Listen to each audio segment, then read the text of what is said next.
Hello everyone, welcome back. This is my second log. College life plus daily ರುಟೀನ್ನ share ಮಾಡ್ತಿದ್ದೀನಿ. Lunch box bag ಎಲ್ಲ ready ಮಾಡ್ಕೊಂಡು ಕಾಲೇಜ್ಗೆ ಹೋಗ್ತಿದ್ದೀನಿ. ಕಾಲೇಜ್ಗೆ ಎಂಟ್ರಾದೆ. ಕ್ಲಾಸ್ ರೂಮ್ ಅಟ್ಮಾಸ್ಫಿಯರ್ ಚೆನ್ನಾಗಿತ್ತು. Full fun and focus mood on. ಆದಮೇಲೆ lunch break. Today special because new year celebration ಕಾಲೇಜಲ್ಲಿ. ಲೆಕ್ಚರರ್ ಆ್ಯಂಡ್ ಎಲ್ಲರೂ ಫ್ರೆಂಡ್ಸ್ ಬಂದರು. ಕೇಕ್ ಕಟ್ ಮಾಡಿದ್ವಿ. Small celebration but full happiness. ನೋಡಿ ಹೇಗೆ ಕೇಕ್ ತಿಂದ್ವಿ. ಫ್ರೆಂಡ್ಸ್ ಜೊತೆ ಟೈಟಲ್ ಫನ್ ಫೋಟೋ ಮೆಮೊರಿ. ಈ ಮೂಮೆಂಟ್ಸ್ ಯಾವಾಗಲೂ ಸ್ಪೆಷಲ್. ಕಾಲೇಜ್ ಮುಗೀತು.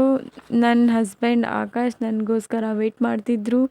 ಆಫ್ಟರ್ ದ್ಯಾಟ್ ನಾವು ಪಾನಿಪುರಿ ತಿಂದ್ವಿ. I love this small moments so much. No back to home. This was my small day log, college, friend, and New Year celebration. If you like this log, like, comment, and share ಮಾಡಿ. Please support ಮಾಡಿ. See you soon in my next log. Bye. Thank you.